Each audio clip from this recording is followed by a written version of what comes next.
maybe you can stay on the line with us. And yeah. We've got John Evans calling in. Oh, yeah. Report on the John, thank you so much for calling in. Hey, no problem. Well, thank you. For those who do not know John, he's been working diligently at the state level. He sponsored the petition that found itself before the New Conditions Panel for Post-Traumatic Stress Disorder and really jump-started what seemed at times to be a very positive direction for the medical cannabis community. In fact, I remember talking about it. It was so nice to see the discussion, of the hour, of the minute amongst the medical cannabis community, talking about public health issues and really working to try to get a public health policy directed to help patients. But with that being said, John, why don't you tell our listeners what has happened to all this progress and why now there's no New Conditions Panel? Okay. Well, thank you very much. And before I do that, I want to say a few words about the human solution, something I'm working with Steve and Maria Green with. Want to make a little announcement. We do have a Facebook page. It's the Cannabis Court Crusaders. And there is a court date tomorrow morning for Brian Vaughn in Oakland County. And that has been changed until Tuesday. So anyone planning to get up early to go support Brian Vaughn in Oakland County tomorrow morning, please do not go. Check our website. That's been changed. We also have a new case on the desk, Jonathan Deek of Barron County, young guy with a family, baby on the way. He's joined our group, and we want to support him and ask for your help. We're also having a chapter meeting this Sunday. I'm not really sure where it's at, but it is on our website, and we'd like you to come out and support that. All right, thank you for that, and now I'll get to the Michigan Medical Marijuana Review Panel. John, before you do that, give us the website address, please. It's the humansolution.org, and the Facebook page is the Cannabis Court Crusaders. Great, thank you. Thank you. Well, not good news from the up in Lansing. The Michigan Medical Review Panel has been blown up. It's been dissolved. Panel members got a letter a few weeks ago basically thanking them for their time and effort. But unfortunately, technicality and a particular person, and that would be the Michigan Medical Chief Executive, was not on the panel or he was not participating, so they thanked the panel members and asked them to reapply. Just the other day, I received a letter from the director, Mr. Steve Arwood, which in its own roundabout way and a little confusing in legalese speak, but it says the condition has been denied. He again brings up that the panel did vote in favor, 5-2, of listing post-traumatic stress, but questioned and is quoting the rules on a quorum. So I don't really know exactly whether it's the letter that was sent out to the panel members indicated that it was a particular person that wasn't a member. I got a letter just quoting that it wasn't an official quorum. And my position on it is that I think it may be a legal quorum. And I've been working with Representative Jeff Irwin and his office, and his office is running an investigation. And I've also called my state rep, David Rudoi, and if anyone else can call their state reps. And I don't know, do any of you guys know Representative Mike Carlton? Maybe we can get him to sign on board, get his support on this. But they're doing a investigation. And his position, or what they're looking at, is that as per the rules, this chief executive is a member of this panel. Well, that are the rules. That's the law. Participation is not necessarily required. So the fact that he was not there and was not participating is not against the rules. So there is an argument whether or not a quorum was made, yes or no. The other issue... do you remember, John, that they discussed at the beginning of the second meeting that they did have a quorum, that the chair talked about that? Well, it was actually because of the last meeting, yes. The representative for the Attorney General's office, who was there, who's make sure everything is done legally and as per the rules of the meeting, made a statement that it was a legal quorum.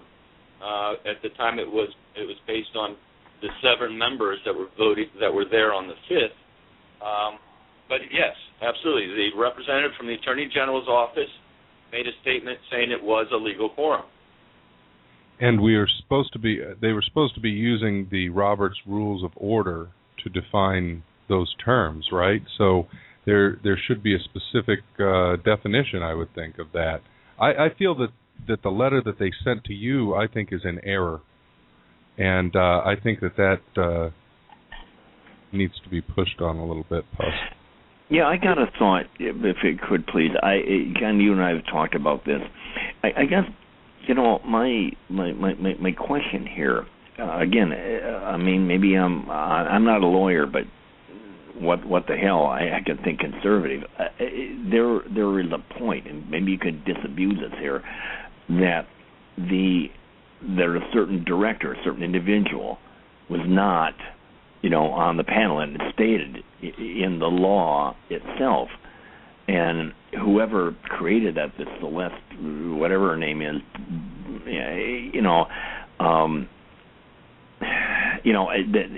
lawyers say that that committee was illegal. I mean, because of that individual being left out. Please help me. Please help me on this. I want to know. We can have lawyers that says it's not legal, and that brings attention to it, and that's what I want, Tim. I don't care what their lawyers say or what they're thinking. That if I cared about that, Tim, I never would have started this. Yeah. So there were specific rules, and what their answer is irrelevant to what I'm trying to do. I can't disagree. I mean, but it's very, John, it's just really weird. And I don't know. I think these people are losers. That's my opinion. But again, that's the legal premise. How do we get out from under that? Well, let me ask you this before we if it's true, if the legal premise is true. Before we even get to that, I don't know that I don't know that the definition of what an actual quorum is that clear. I think it's much more ambiguous. And even the way in which some of that language was about what was a quorum, it isn't even very clear. But the Attorney General's representative was at the meeting. The chair brought up the question, and it was affirmed by the Attorney General's representative that there was a quorum present. From what's been stated thus far, John, since you've called, there seems to be that letter from one of the physicians. Who was that seemingly made the greatest objection? The letter that you got, a direct letter from. That was the director of the department, right? Steve Arwood? Nobody. Yeah. But what was the comment? What was the comment about the doctor? Was there some other doctors that weren't there or were supposed to be there? Well, the letter that was sent out to the panel members, April 29th, indicated that a particular title or person, and that was the Michigan Chief Medical Executive, I believe it was.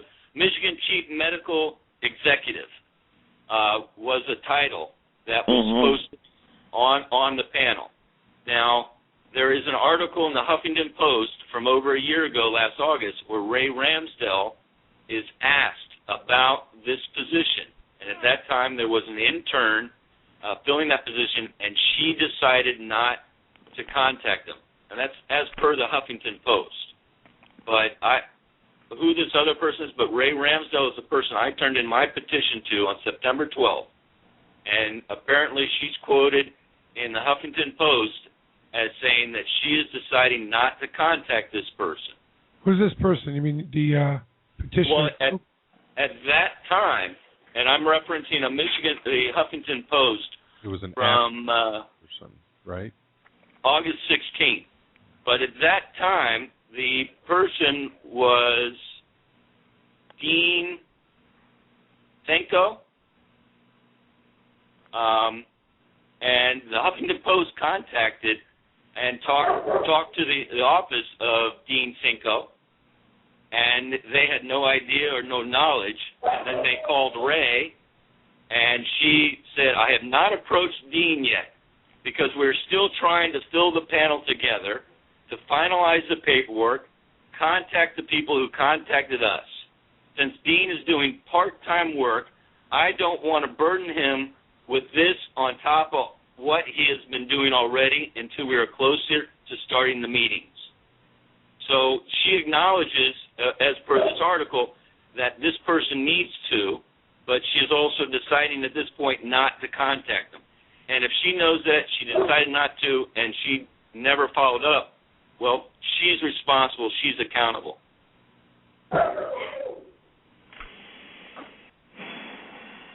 I wonder if it isn't something to do with some of the. I mean, but these rules that there's some kind of the requirement of this particular executive medical position that they have to be there. Where would the requirement for them to have been on the panel come from?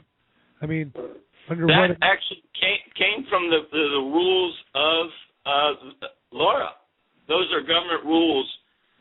They're verbatim in the bill, the House version of the doctor-patient relationship that dictated this. It's in that legislation, the House version, and they got that legislation from the department. So this is not something excuse me. That sounds far-fetched. I mean, whatever. Okay. I was going to say, the statute itself says a majority of the panel members shall be licensed physicians, and the panel shall provide recommendations to the department regarding whether the petition should be approved or denied. All meetings are subject to the Open Meetings Act, and they list the statutes, which I would think is what the guidance is by which that should take place. And anything other than that is just administrative things. I don't even know that, they can go outside. That's what I'm wondering, if they can even call out that, a non-enumerated within the statute individual, or an individual that's not enumerated in the statute, needing them to be present as a basis to disregard this process that has been, come and gone and approved. I would say it's completely wrong to disregard it on the basis that the director was never bound by their decision in the first place. If the panel votes no, he can say yes. If the panel says yes, he can vote no. The panel's recommendation has no legal binding on the final say. So how they got that is correct. Please, that is. I'm sorry. That is correct. And that's real. That is in the law. No, the director of law or whatever entity has final veto power. Sure. That's the harsh reality. But he should not be giving an opinion if the panel has been dissolved, right? Well, or he mans up and says no. What's that? He either says yes or he says no. Well, that's what I want. He either says yes or no. He can't he say, punted, right? Didn't he punt, do you think? Yeah, exactly. Someone did an end around, and he definitively the panel was illegal, so we got to do it all again, and I don't want to make a decision. He said no, but not based on substantive reasons. Right, and for a different reason than the panel was told. For an administrative reason. That's the problem, because that's not a ruling. See, he's almost suggesting this panel's defunct, and the whole process is not something that I should even evaluate because how it got to me did not follow the proper protocol. That's one ruling that would be consistent with the law. Or, despite it getting to me, I've ruled, independent of that, whether that's true or false, I've been offered to give an opinion on this, and I am saying either yes or no, and I can rule, consistent with the recommendation or a different opinion. But what he said by saying I'm rejecting it because the panel is flawed and should not have even gotten to this point is just silly and inconsistent.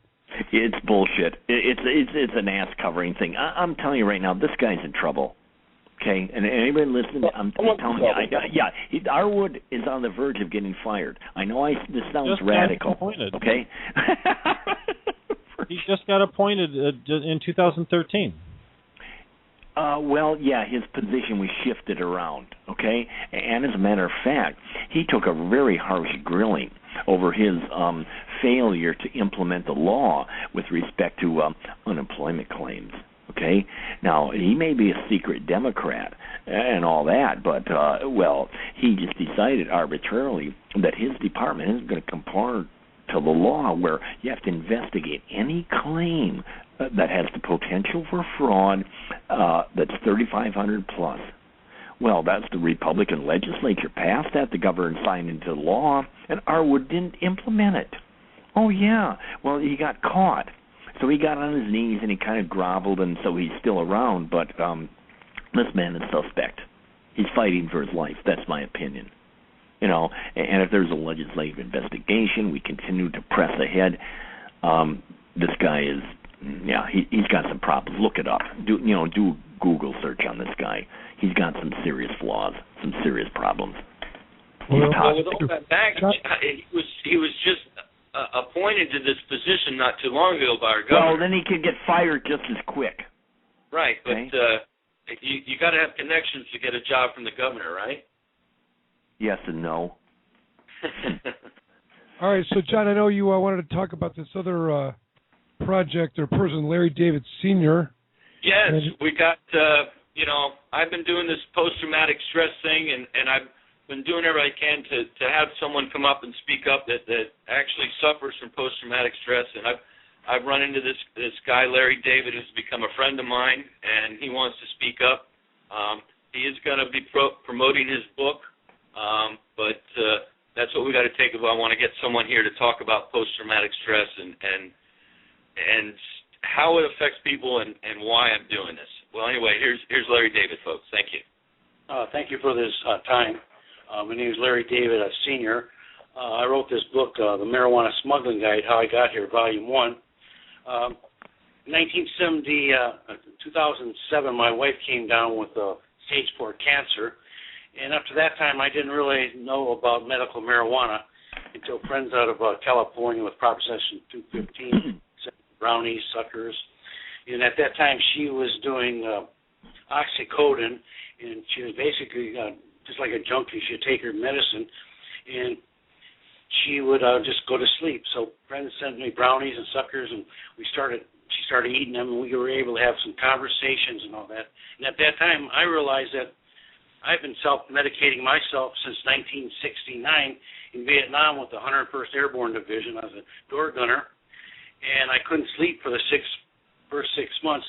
And some of the other door gunners and crew chiefs offered me to indulge and be able to smoke with them. And at that time, that night I smoked, it was the first time in 6 months I was able to go to sleep. And the next morning I woke up like the energized rabbit, and after that, the next 4 or 5 months of mine in tour in Vietnam went very well for me. And since then, since 70s, I've been going through post-traumatic distress. They've gave me lithium, they've given me Vicodin, they've given me every type of drug as possible.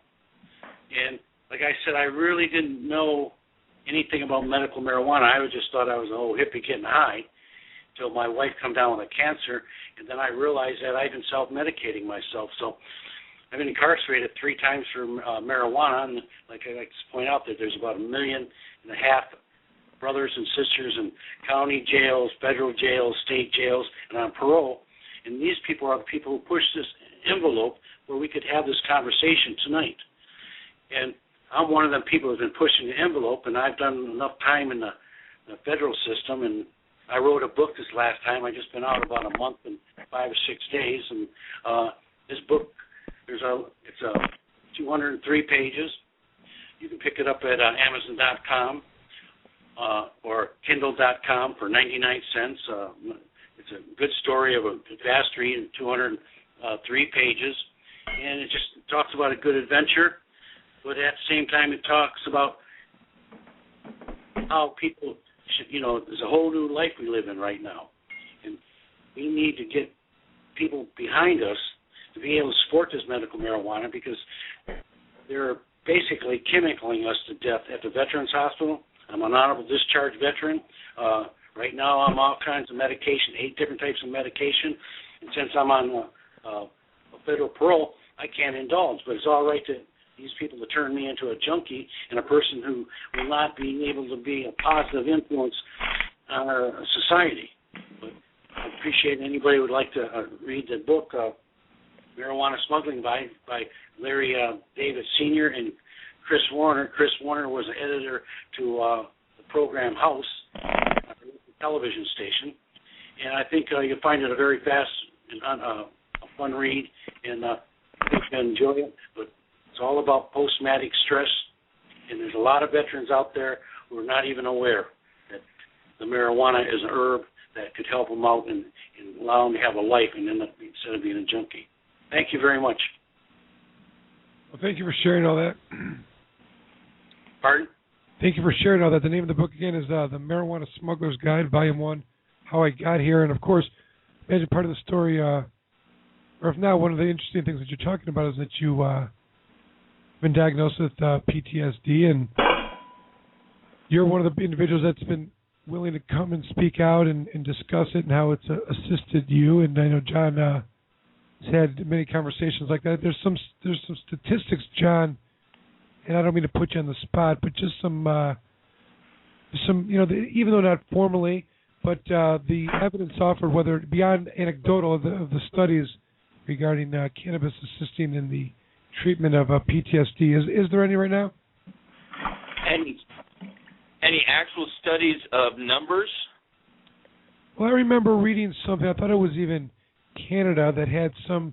That if an individual recently, off of duty or not, coming back into civilian life, if they make it a certain number of months without interacting, having like a negative experience, meaning the first 6 to 9 months they don't, if something doesn't happen within that period of time, they're more likely to get acclimated from that point forward. But if they have an arrest or, a divorce or an incident at the home, what have you, within those months, it's indicative of, a difficulty acclimating because of conditions such as PTSD. And they found that individuals that were ingesting cannabis, veterans during this period of time, had a less likelihood to,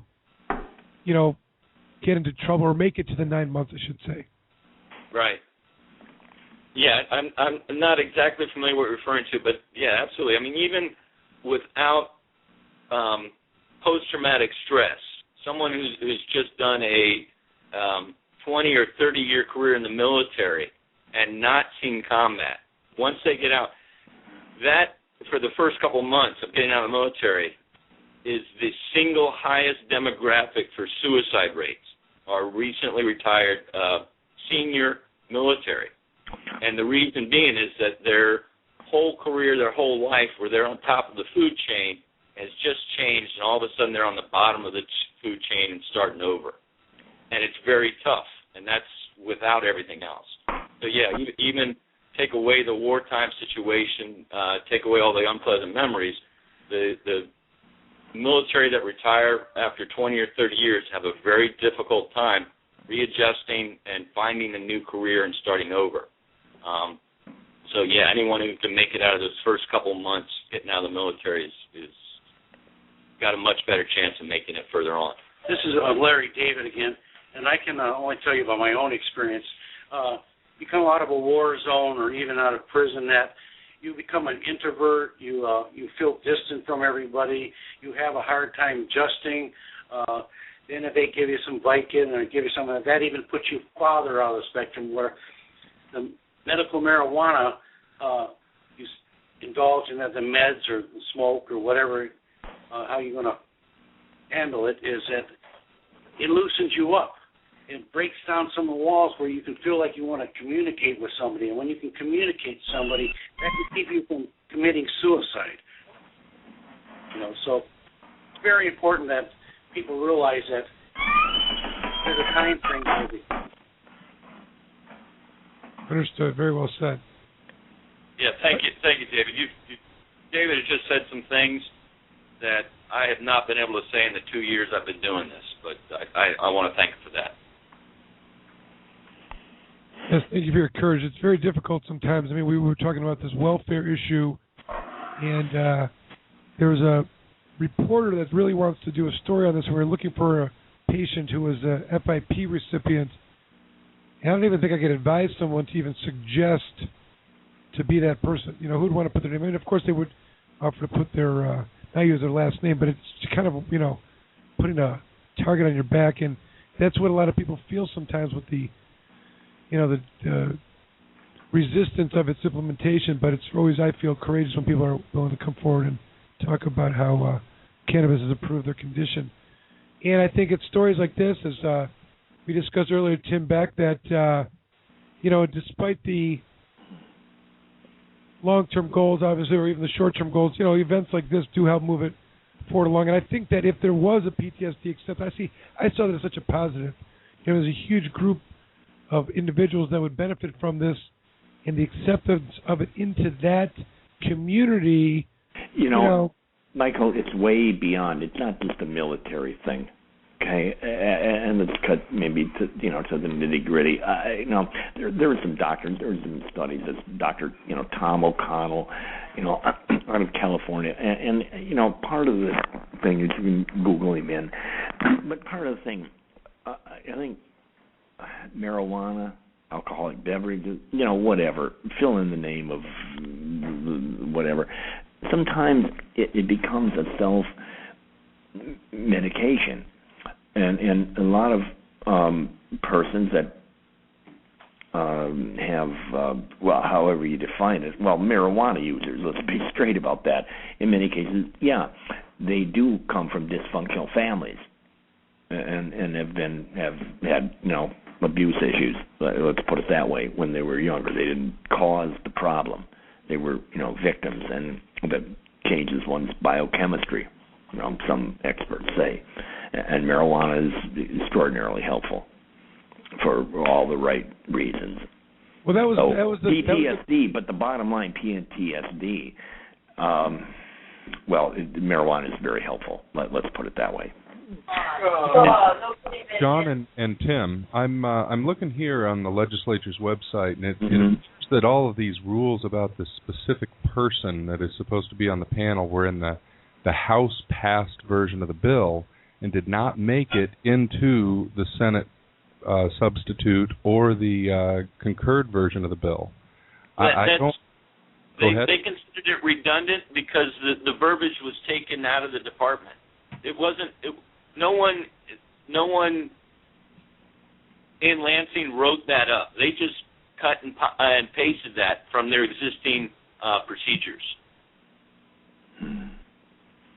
Jamie, the legislative aide for Kenneth Horn, cut and pasted those from Laura's own procedures onto that bill. And then when they made it over to the Senate, they just cut it down and redacted it. But they were taken from existing procedures. So it was nothing new, which is important, that they can't claim that this is a new policy put on them by the legislators. It was not something that was forced upon them. That's going to be one of their arguments or defenses, to say that this was new and it was forced on them by the legislature. It was not new. It would read something really different now. Taken it from them and put in the legislation. Yeah. That's an old bureaucratic excuse, s'il vous plaît. I mean, I remember back, if any of you listeners out there remember the Durhal hearings, going way back when Democrats, controlled the House, and stuff, and Fred Durhal got this panel of everybody, Michigan Municipal League, whatever. Rick Jones showed up, and this whole issue came up, and Durhal, there was this, the name is right on the tip of my tongue, but anybody who's in the cannabis, dispensary business or whatever, or wanted to organize a legitimate business, forget dispensaries, you put in an application to the Bureau, and they would routinely deny your application because of some bullshit, because it was against federal law. So, this is a common bureaucratic trick. And I think this is some bureaucratic maneuver. This is not the intent of the legislature. And anybody out there that's working on legislative investigation, to get to the bottom of this problem, I think that there will be success. Will happen. Let's put it that way. But Fred Durhal just ripped this person from the economic something or other. Can somebody help me here? It's a thing. You got to file some form. Yeah. They would routinely reject your form. This arrogant woman got up in front of Fred Durhal, and Fred Durhal, no, we've had the legislatures in charge, and you are going to obey the law. I think these Arwood and these people that screwed that thing up, a lot of us they're due for some punishment. That's what I'm looking for. Yeah. It really appears that the Senate intended to take out all these specific rules that the House passed in. If you look at the history of this bill, it does not. I can't agree with you on that. What are you talking? I'm not exactly sure what you're talking about. I mean, the bills are the bills. I mean, what's in law, effective April 1st, is the law. I understand. What I'm saying is that was in the House version of the bill, and it was removed by the Senate. If you're reading plain language of the final version, it only says that it requires a majority of physicians. There's none of the other stuff is in there. Is in there. I have the administrative rules right here in front of me also, and it specifically says shall appoint a panel of not more than 15 members, not more than 15 members. Secondarily, it says members of the review panel shall include Michigan Chief Medical Executive and 7 appointed members of the advisory committee, which means it only would have required that executive and 7 others for a total of 8. So under the administrative rules, it certainly was a different number than was passed by the Senate. How many total members were on the panel? 12 or something? I think it was 13, and we had 7 for the final vote. So the question is, where were the other voters? Where were the other? Did they abstain, or were they not present? They were not present. They were not present, and I'm certain because they did not want to show their face and vote no. Well, hence the Attorney General having to make the decision, the representative there, about whether or not a quorum existed and the panel could proceed. Obviously, if there wasn't sufficient members of the panel, then they would have just disbanded for the day and not made any decisions or heard testimony. The chair asked. I'm sure. Question. Sure, because otherwise it would be a waste of time. Oh, wait, it ended up that anyway. Were they implying that you needed all 7 votes to pass? Not at all. They were implying that they needed 7 members to carry out the business of the group. The majority of those 7 would that was to like the first issue was to establish whether they had enough people to continue. That was like the number one, the first issue addressed on the sit. John, here's the question: if the panel was considered valid and this chief of Lara was given the opportunity to vote substantively on PTSD, exclusively on that, not on any of these administrative things, do we know where he would stand? No. I mean, if he looks at the information, he would be where everyone else is, and that would be in support. He would be. When I've been doing this, I have not met anyone who says, no, veterans do not deserve this. I have heard every other excuse, every other reason. It hurts families, it hurts kids, all the lies. No one wants to say, no, veterans aren't allowed or they can't help it. He would be the first.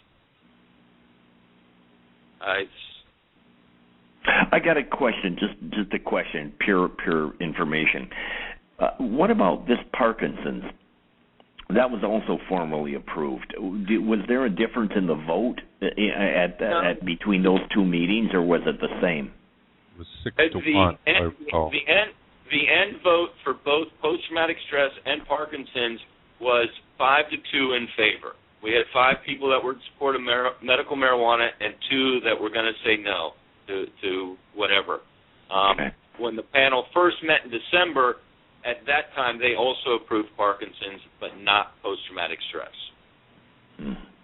So Parkinson's once again faces the same fate that PTSD did, and we just haven't seen a letter, but one would exist. Well, we don't necessarily know that because there were different number of voting members at the first meeting where they passed Parkinson's. That's my question. That's the information we. I mean, what the hell? You know, that's interesting. I don't recall the vote, unfortunately, but we should find that out because that's going to be the indicator as to whether Parkinson's. I still believe that they're using a flawed definition of quorum in Tom's letter. I feel that this guy is being evasive in the way that he's shutting it down. He's given a different answer to the panel members than he has to the petitioner. No press releases, no media contacts. And I don't believe that what he has said either way is supported by the law or by what was said in the meeting and supported by the Attorney General. Mm-hmm. So I think there's very little basis for him to have done any of this. It's interesting the Attorney General is supporting us. I mean that ironic, a little bit tongue-in-cheek, but yeah. He sounds like he's a hired gun. You guys were asking. The panel voted 8-3 in favor of Parkinson's back in December. So it was 8-3 in favor of Parkinson's back in December. But then they had a second vote, though, John. What was the reason they'd had a second vote if that first one was binding? It wasn't. None of it's binding. It was it was all part of the procedures that they vote, they take public testimony, and they vote again. So really, the final vote would be the one that would be the significant tally. Then, wouldn't you agree? Yes. No, sir. I don't think that is true at all. I think that the director can consider anything. Yeah, it could, yes, but what's the likelihood of that? The head of the department has the right under law. That panel means nothing. I mean, it really doesn't. Legal level, Howard could say no, fuck you. You know, I'm not proving anything. You guys go to hell. I mean, that's really if you get to the nitty gritty. Yes, he certainly could. We all agree on that issue. But what we're saying is, what's the likelihood that CBAR would, when given the opportunity to either say thumbs up or thumbs down, will say thumbs up to Parkes by citing the December vote? I think although it's possible, it's not probable. But we have no answer so far from him. Yeah, I mean, formally, right? I think that if it was in the affirmative, we would know. And everything else is so shady, I feel confident it's a no. We would know. They would come out and champion all the victims of Parkinson's. Yeah, considering how shady the entire thing has been so far, I think that it's conceivable that he could come up with a rationale for shutting down Parkinson's as well. He don't even have to have a reason. He don't have to have a reason. I agree. I mean, really. I agree. Yeah. It appears he can say anything to anybody.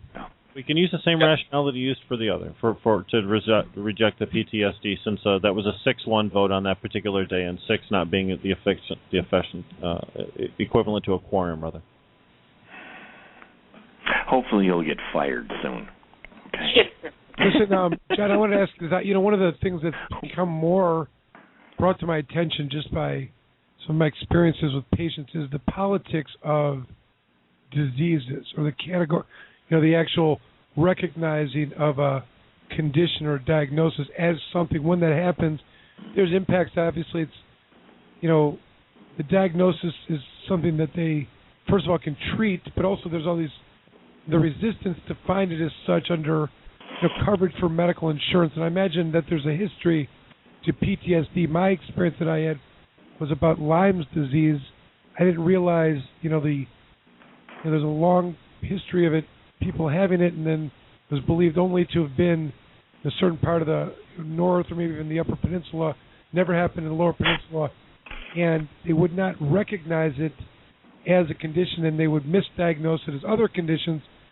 But I guess at some point in time, Brooks Patterson, the Oakland County Commissioner's daughter, so the story goes, got it, and then he then pushed forward as it being changed as a recognized condition, and insurance started to cover. They had a more specified way to treat it. Is there the same kind of history? I mean, I'm curious as to what time, if it became a recognized, diagnosed condition, or has it always been? Lyme disease?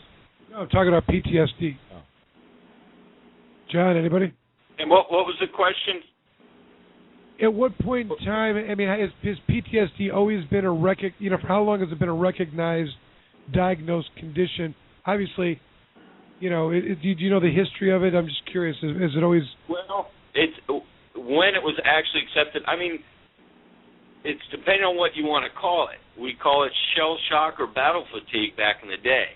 I think it, depending on how you document it, we could document it back in all forms of battle. But when did the military actually start diagnosing it and treating it? I don't have an answer on that one. Let me throw in an idea. Please, let me. I'm not a military person, but let me put this. I was diagnosed with post-traumatic stress disorder in the early 1990s because I grew up in a whack job family, and there was various incidents and problems, and on and on and on it occurred. It's a legitimate diagnosis, okay, under the if a psychological, such and such. It's a legitimate disease, if you could use that term, and it is quite real. And it's not just because of a military thing. You can get raped, or women can get raped, people, all kinds, and you can have post-traumatic stress disorder. I was curious. We're talking about our military and our government. Legitimate issue was an issue. They resisted not because they thought it was legitimate or not. It's because of potential cost.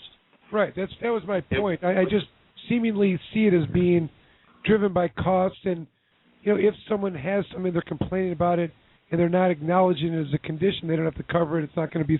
But this has seemingly been one of the, which we see more and more of those returning from battle having that. And I, Tim, I didn't mean to suggest that it didn't have a real diagnosis, but I was just suggesting the politics of that when something becomes, really diagnosed for those various reasons. There's always a resistance. There's just Michael, you're right. I mean, the idea of any kind of so-called mental or biochemical propensity, let's say, toward depression or maladaptive behavior, as a psychiatrist would call it. It is real, and again, there is a fear. On the part of the system, they want to cut costs, and some experts would maintain one way to cut costs is to deal with these, mental health issues, and then your loss ratio will go down. Okay, as far as heart disease and diabetes and all this other stuff. The tragedy of this. Correct me if I'm wrong, John, but there's only a couple other states of the 18 that list PTSD as a condition. So Michigan was progressive in that regard. I'm not quite sure what the resistance is from the other states, but it is sometimes, I think, outside of the military connection, that it's a psychiatric diagnosis as opposed to a physical diagnosis I think all the other conditions are. And how interesting it would be if all of a sudden there was a way to treat these psychiatric diagnosis, quote unquote, and I'm using it lightly, but it doesn't open the door for treating things like depression, ADDH. Yes, all kinds of, absolutely. And once we get post-traumatic stress as a qualifying condition, that opens the door for all other mental issues because, all of the conditions and some of the resistance I met was that it's not physical, and the law was strictly for physical. And I asked them where, and they said, it's not in there. But, that's part of the fight was fighting for a mental condition, which was the same reason that the military took so long to accept it. I don't know the date, but, they don't want to deal or acknowledge mental issues. Well, and that actually came about when the Michigan Medical Marijuana Act was being crafted in early 2007. There was a big push by some people in Michigan to get mental, these type of issues on there, and the decision of the funders, and which was enabled by a couple, some local people, was just keep it at a physical level. But on the other hand, however, we could sign off because severe and chronic pain covers a lot of territory. It really doesn't. I don't mean that this is not a put down. It's not an excuse for so-called legalization. Okay, but again, that was the logic here. And there's been people that have chipped it. Well, Rick Jones, my friend Rick Jones, he said, well, glaucoma, that doesn't have any scientific value, blah, blah, blah. Well, okay, sorry. Well, but whatever. But the point of the fact is, in a discussion with him, he said, well, look, forget it. Why don't you just get rid of glaucoma and call it severe and chronic pain? Because these people are being threatened or whatever. It's 6 of one, half a dozen or the other. Yeah, and I think, but PTSD, if we could get it through, that is the way to go. I mean, period. Really, seriously, we really these people have screwed up. Okay, they screwed up. Somebody has screwed up on this panel. Tim, you want to open up the registry, take it from 130,000 people to 500,000. You allow for that condition and some of these other psychiatric conditions, which people would feel much safer about, I think, than taking some of the prescription medications. And it would be more honest. It really would be. But I'm saying that's a way to. I don't know. I mean, I know that the path to legalization is in front of us, but I always envisioned a registry that the threshold for some of these conditions that many have been diagnosed for. And treat, just as a regular matter of course, with some Xanax here, some Valium here, or what have you, that it's just so prevalent in the day-to-day affairs of many without thought, and just a crossover to expand the recognized benefits of cannabis for all those conditions was another path, in a way, to the ultimate goal. But, so we got to get this thing taken care of. So we got to make sure that this guy gets fired. It sounds like he's just put in the position. Time to write some letters. I think he's put in the position to do this. I mean, you think he's a stooge? Just a patsy. I've seen it. Have any of you guys seen his picture? Have you ever physically met the man? No. He's overweight. Okay, he looks a little, sluggish and distempered, and he seems to be a person who's kind of just hanging it on, to get his pension, credits or whatever. I mean, that's the impression. And Steve, if you're listening to me, I'll say it to your face. That's the sense I get, and he don't know what the hell is happening, and I think he's going to fall. That's my opinion. This Celeste Clark or whatever, she's already gone. Okay, we just got to be patient. Period. That's my thinking, just off the cuff. Patient, waiting for what? Excuse me. Yeah, I got patience, Tim. I can be patient, but I don't want him just fired. I want him terminated with prejudice. We have 7 minutes left, and I want to let you guys have your last word. Was it odd? Each of you answered. Was it odd that things went so smoothly?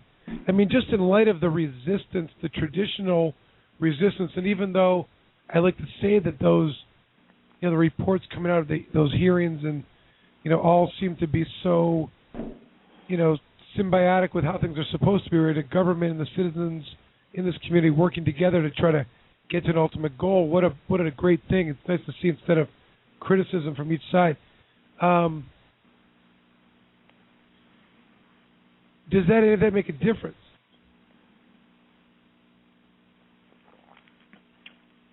Kristen, well, of course it does. It's very helpful for our interests. Quick. Yeah, I mean, these people has jowls. They're falling. They're falling. It's coming to an end, pretty rapidly.